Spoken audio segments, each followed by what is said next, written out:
Hey, Peter. Hey. What's 2 minus 5 plus 1? -2. New math. Yep.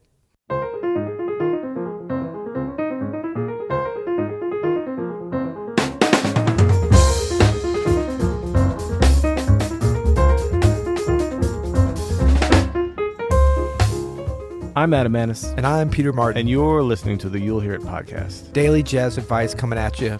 And should we let them know this is take 3 already of this episode today? This is take -3. Take negative 3. Yeah. They were so bad, it went reversed. We've been having trouble getting started today because we somehow have insulted many different people in the previous takes. How did we do that? We're good at insulting people. And we're like, we can't do that, so we got to start over. So now I feel like we're a little more joyful, a little more giving, a little more positive. Smiles are on the faces. That's right. Math is on the brain. Why is math on our brain today? Well, because we got a speak pipe, we which do. has nothing to do with math. But the question in the speak pipe does have something to do with math. So let's listen to our listener question.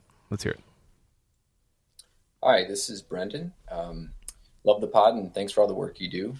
This week, I've basically only been listening to Keith Jarrett's solo on In Love in Vain from his Standards Volume 2 album. Each time I hear it, I'm more and more amazed at how melodically he plays. When I'm playing, I sometimes find myself getting caught up in the math of what I'm doing, which basically results in just a bunch of BS lines with no melodic interest. So my question for you then is, do you have a list of players or recordings that you consider to be a cut above the rest in terms of ability to construct highly melodic lines while improvising? Hope to hear from you, and thanks in advance. Thanks, Brendan. That's a great question. Yes. And the answer is yes. And the answer is yes. We both do have those. We do, yeah. Too bad you didn't ask for us to share them. Yeah, no, we're not going to tell you what they are, but we have compiled a list of 7. That's right. You'll hear it. You'll hear it. No, this is a great topic, Yep. and it doesn't get talked a lot about. We do talk about the math of these things more than we talk about, maybe we should, which is the lyricism of these things. You know, I had piano teachers that would always tell me to learn the lyrics of the song you're playing. I think that's so crucial. Yep. I remember Ellis Marsalis is a big proponent of that, and told me that when I was a youngin' in high school. He's like, always learn the lyrics, learn the verse, learn all the words, learn the shape of the melody, what it means, all those things. So I think that's the first kind of entry point for you, Brendan. But I mean, I know that record really well, the Keith Jarrett Standards Volume 2. Yeah. And I mean, there's Standards Live, of course, Volume 1, Volume It's all 2. good stuff. That cut of Never Let Me Go is just unbelievable. I mean, you talk about lyricism and melodic invention and stuff. So, and I think that, what you said is really spot on, that each time you said something effective, each time you hear it, you discover even more, or it gets even better. And that's certainly the hallmark of a fantastic jazz recording. It's like a fine wine that gets better with time. So so we've compiled a little list of 7. This was actually pretty easy for us because I think we both realized that a lot of our kind of favorite tracks and what do we call them, deep not really deep cuts, but just personal deep cuts, choice cuts. That's a different part of the of the piggy, USD choice melodic cuts. Yeah, there we go. But a lot of are the ones we kind of naturally gravitate. If you were to say, like, what are some of your favorite tracks and solos anyway, consist of some super melodic solos. You know? I think most great players are naturally melodic players. Yeah. Even if it's not an obvious melody that they're playing, Right. if they're playing a lot of notes, it still feels melodic. Yeah, you know what I mean? And we're gonna get to at least one I see on here that's maybe a little bit unexpected, but I think we'll be able to break down why it's Definitely very useful. And I mean, really, to check out a variety of different kinds of highly melodic playing, I think is ultimately very valuable to the aspiring jazz player, because it'll get you out of that rut. It'll get you out of that. It's funny, I never actually heard this term, get out of the math. I guess I'm always in the math. Sorry. So maybe I need to get out. Well, no, but before we get deep into our list, maybe we can kind of address some things that Brendan could do to try to get out of the math a little bit. Mm-hmm. And definitely we can continue on with those suggestions as we go down this list. It'll give us ideas. But, the first thing I do when I realize that I'm in the math, or that I might just be playing some BS, as I totally get what he said, I totally understand what he meant by that, but is I start shortening everything up. I start shortening my phrases, because if you look at great melodies, whether that's American songbook melodies or Beatles melodies or any kind of great melody, Beethoven's melodies, they're usually series of short phrases that they link together in interesting ways. So what we run into as pianists, I know guitarists can run into this, bassists can run into this, is that you just play a bunch of run-on sentences. Right. And then it turns into something else. Yes. Trumpet players and horn players can get away with, I think, sounding more melodic because they have to breathe at some point. Although I've heard some saxophone players sound like they never take a breath ever. I know. Yeah, they can do it pretty quick. But I think that, the length of the phrases, I love that because that forces you to play something more melodic, actually. It does. Because you're going to kind of sound lame if you play the same way that you play a longer phrase and you just kind of cut it off. So it's just like speaking. I mean, if you have something to say to someone and you have to say it in only 5 words, you can't say it in 30 words, you're going to be a little bit more clear and concise, most likely. You're going to get rid of some of the fluff and stuff. You can get into that later. Yeah. But I mean, there's been some great speeches that are based upon short sentences. I have a dream. That's right. So I think that that's great. And I think we're going to see some of that breathing for sure, shorter phrases, confidence in just letting a couple of notes really tell the story at any tempo. I think we're going to see that in some of these solos. It's so true. Yeah. So maybe I'll kick it off. Is that cool? Kick it off. Okay. So this is Herbie Hancock's solo on Solitude, really his whole performance. And this is from River, the Joni Mitchell record, which is kind of funny that there's a Duke Ellington song on there. But I mean, as soon as I heard this question, I thought of this track, and it's just highly, highly melodic playing, a lot of really clear and interesting phrases. And then he gets into enough kind of interesting Herbie directions with his melodies. And Herbie always, to me, in slower playing like this, uses a lot of like very interesting tension and release in just the way he phrases a simple melody.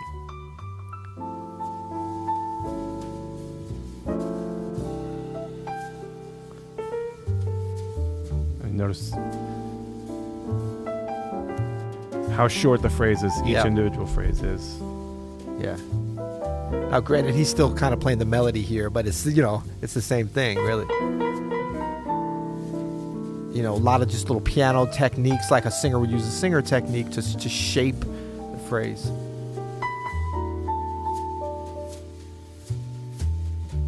That's so great, man. And listen to the left hand. There's some nice, very clear, short melodic content in there too. Counter melodies. Yep. So that's one. What you got for number 2? So for mine, I have Brad Meldau's When It Rains. Now, we did a solo analysis of this a couple of months ago. Yep. And, I chose it for that. We had a request for it, but also because I love how melodic this solo is. Yep. I think this is the epitome of some melodic playing because he gets into it. I mean, most of Brad Meldau's playing is very melodic, but I'll skip ahead here.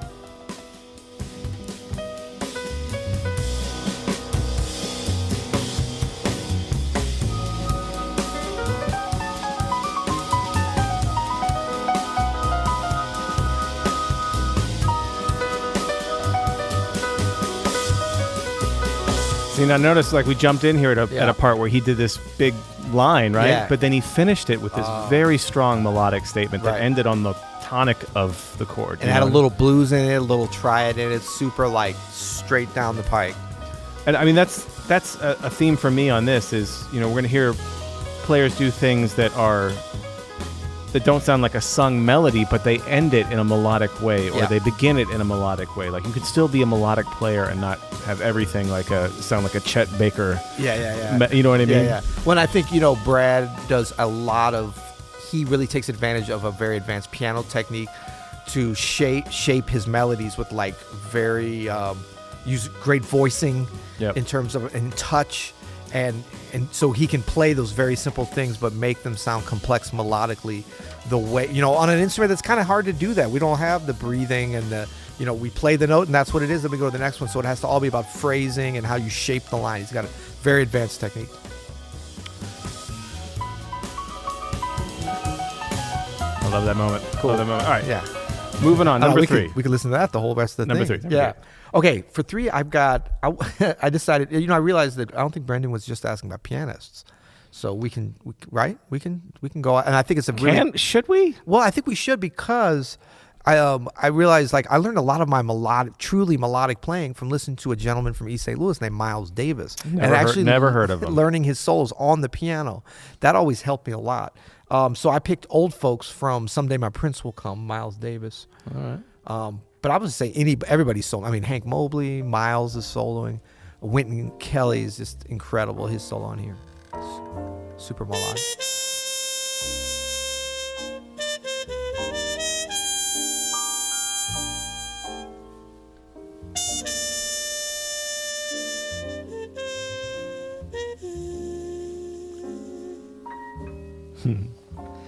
Yeah, I mean, and Wynton Kelly kind of completes that melodic phrase there with those beautiful little octaves up there. There's some collective melodic playing, and then Miles Davis is sort of known and I think felt as just the most melodic, lyrical horn player probably we've ever had. Really. I would agree with that. Yeah. Incredibly melodic in everything he did. Yep. But don't sleep on Hank Mobley. We're not gonna have time to get to it here, but we could do a whole breakdown on this tune sometime. That'd be fun. Miles' playing always reminds me of a practice technique where he's making these melodies, but the first thing I think we tend to do when we're like, oh, I'm going to play melodically, is you start repeating phrases, which is a way to do it. Yeah. Miles never does that. No. I mean, so an exercise you can try in your practice, Brendan, is like to play something, whether that's maybe it's a 5-note, 8th-note phrase. Yeah. And then say, whatever I do next, it's not going to be that. Right. It's going to be something, just a whole note. Right. Or something faster, or something slower, or something staccato. Yep. Yeah, having that contrast, that melodic contrast as you go within the horizontal flow of your playing. That's the hallmark of great melodies in compositions and in solos. Totally. Yeah. Good stuff. What you got next for number 4 of our 7 highly melodic solos? Well, so number 4, I have another modern pianist, Aaron Parks. And Aaron Parks is such a melodic player. He uses so much space. He's great at using space. I think better than probably anybody of his generation. You should see his new apartment, the way he uses space with his living room decor. It's amazing, man. So I have here Travelers. You know that one? Yeah. Well, I've heard him do that live. I think if it's the tune I'm thinking of. It is. It's a great tune. It's from his record Invisible Cinema. And I chose this because it has a lot of movement. It's not what you would think of like, oh, this is like melodic playing. This seems like it would be in the math, but the way, if you listen to the way he phrases and uses space, this is not like Brad Meldau either, where Brad is coming up with these lush melodic phrases to end everything. If you check out when we get in here to the solo, phrasing makes the melodies. Yeah.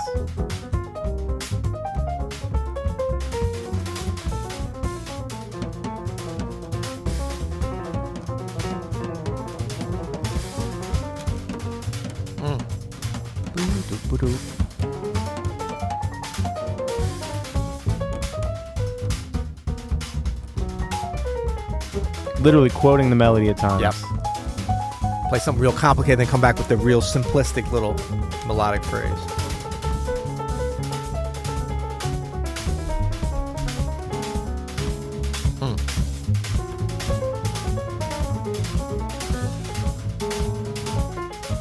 So this is very, very busy playing. Yep. But always coming back to the melody. Always having a sense of phrasing, of melody, even amongst the busyness of it. But I noticed 2 things, like in some of the really busy, long phrases, there's actually some sectioning off in between there, like little semi-breaths or something you can hear. Yeah. And then some of the other ones that are continuous, he leaves a nice break, like a breath after, longer than normal, or comes back with like a shorter phrase. Like I bet here he's going to. Yeah. This is cool right here.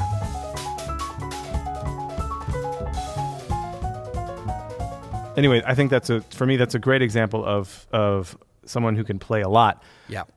But there's still so much space in there that you get these really great melodic moments. I love that track. Great stuff. All right, number 5, I guess I'm up. I'm going to go with another 2 solos, because we're going to do a little 2-for-1 on this one. This is Sarah Vaughan and Clifford Brown on Lullaby of Birdland. And, I mean, this is some very classic, super lyrical, logical, musical swinging, just like straight up just who wouldn't love these phrases? This is such a great recording. That's what I always hear when you sigh. Is anybody more swinging with their voice than her? She's so swinging. The triplets. In a phrase, how I feel.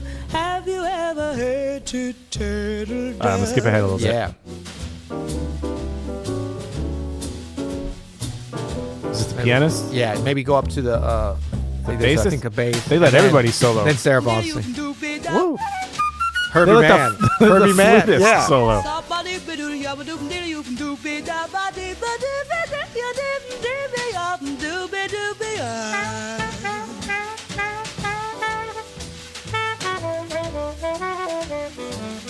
think Clifford Brown's coming up after this.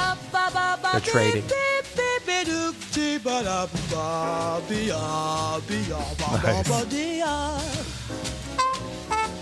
She's really hearing everything. Isn't I know.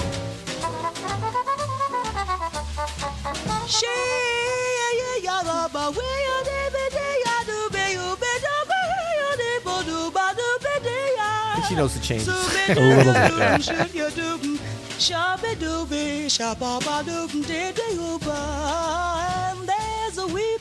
Oh man, come on, Killing her. Sarah Vaughan. Yeah, so I got to hear killing. her live a couple of times, and that was very exciting and inspirational. So, Man. yeah, all melody all day, and really everything. Clifford, like, you get a lot of different kind of tempos and ways of playing, but Clifford Brown was such a melodic and again, I think as a pianist, if you're a pianist, I learned a bunch of Clifford Brown solos for a certain period because I was like, oh, this is bebop, and I mean it is, but I didn't. It was like I kind of heard Clifford Brown before I really got into Charlie Parker, so I was just wanted to get that sort of sound. I was like, yeah, okay, I'll try to learn this stuff. I think Clifford Brown is a great entry point for people into bebop. Yeah. You know, because he's got such a lovely, warm tone. Yeah, yeah. And, you know, the stuff with Max Roach just feels great. It does, and he's such a precise player. His stuff is kind of easy for a beginner for his complicated stuff to be able to transcribe. Highly recommend. Someone who made the trumpet seem easy, and it's really not. No, not at all. So for my pick, this is number 6. I'm going with one of my favorite pianists of all time, the great Nat King Cole. Obviously known as a singer, and yes. I think his and matinee idol as well. Matinee idol, movie star. I think his star of silver screen, then small screen. Small screen. I think his lyricism as a singer really comes through first as a pianist. This is from a recording of the Lester Young Trio, which was just piano, drums, Buddy Rich, and tenor saxophone, Lester Young, and it's one of my some of my most favorite stuff ever. Favoritists. This is The Man I Love, and you can hear in Nat's solo here how lyrical he is. How lyrical is he?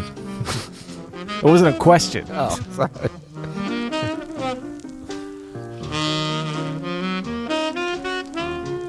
Let's go ahead a little bit.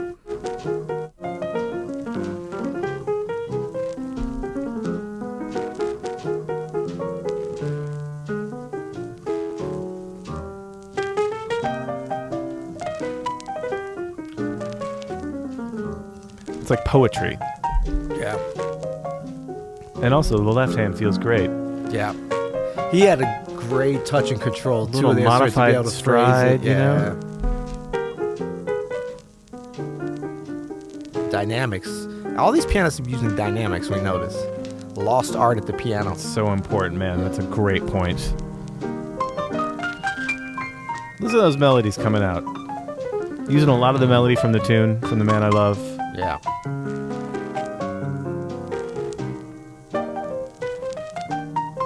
Man, I'm about to save a lot of money on bass players. That's all I'm saying. You know what I'm saying? Cool. That was nice. That was very nice. Man, yeah, we forget about Nat King Cole's pianistic skills, man. Really, Master really nice. and an innovator. Okay, so for number 7, I'm going to go off the reservation, seemingly off the reservation a little bit, but I really don't think it is once we check this out, and say Thelonious Monk's Bag's Groove. This was a solo that kind of came to mind as far as, I would say, the melodic logic of how he plays is something to key in on and use to be kind of an influence for your practice. Are we going to check some of this out? Let's check it out. Okay. I think he's the second soloist, as I recall. Or maybe third. Here we go. Yeah. Oh man, I love this solo. Oh, Peter's about to get really man, excited. come on. No, I mean, You it's can tell just- by the man. Yeah. Milt Jackson, of course. Milt Jackson. Now he's a super melodic I know. player too. Actually, Sonny Rollins is on here. How did we not mention Sonny I know. Rollins? Simple.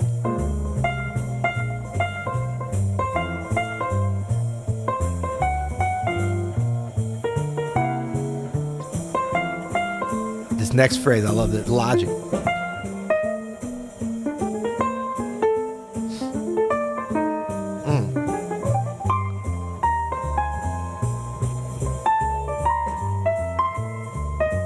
Quoting your own tune, Yeah, exactly. Monk. Monk is giving a shout out to Monk.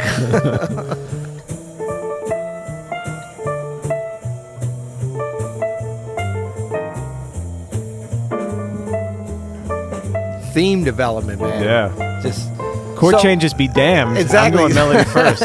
But the thing with this too is like this is funny because this is getting out of the math. He kind of goes into the math in his own way, but it's just so logical and inventive in such an offbeat way. And it's the structure. To me, it's like Monk's solos is like his tunes. I mean, there's so much beauty in there and Yeah. lyricism too, but like the structure, like just the advanced structure and like the whimsical. And it's not taking itself too seriously, but there's a lot of like underpinnings there that you can really hold on to. Big shout out to Wynton Marsalis for recommending this solo to me when I was like 14 or 15 years old, man. He was like, I met him and he's like, man, you should check out Monk. I was like, who is that? And I went and tried to get some of his records. So he gave me his phone number. I called him. I was like, which one should I learn first? He's like, check out Bag's Groove. And I couldn't find it because I'm looking for the Monk record. It's actually on a Miles Davis record. All right, can I do a bonus one? Number 8 Bonus! bonus. Jonas. I want to get a Monk one in here. Okay. This is one of my favorite melodic Monk. First of all, every single Thelonious Monk solo is a melodic solo. Of course. Because he used the melody. Is this his tune called Copying Off of Peter? Is that the name of the song? Sorry. Yeah, he was unoriginal. This is Your Brilliant choice Corners. Your choice of Monk. Oh, you're talking. Yeah, You're still sorry. to me. Well, dang. So this is Brilliant Corners. So there's amazing moments in this.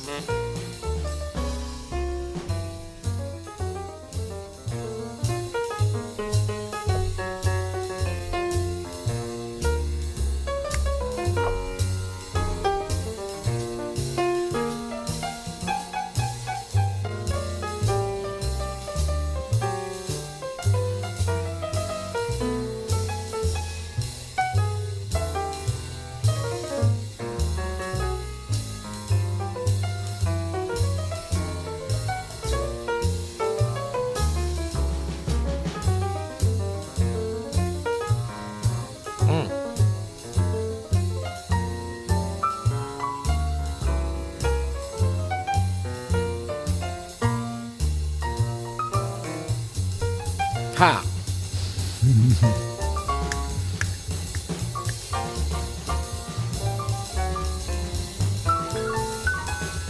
It's just all melody all the time, Yeah. and these little jagged Yeah. phrases that happen. Monk Man. is always very purposeful and careful about his left hand comping too. I think that's a one little tactic you could think about. You don't have to do it just like him, but there's a lot of just letting that melody be on its own. And when he does use the left hand, there's a reason for it, and it's always accompanying and linked in with the melody. Yeah.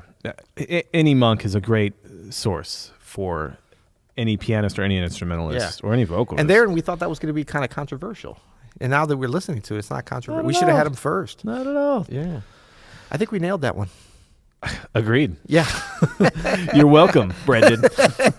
You're welcome. Knowledge dropped. No, but Go back to your Keith Jarrett record now. I mean, some common things are definitely space, Yeah. right? The ability to use space in your melodies, the ability to use variety in your melodies, shorter phrases, all of those things will help you get there. Yeah. Cool. Well, until tomorrow. You'll hear it.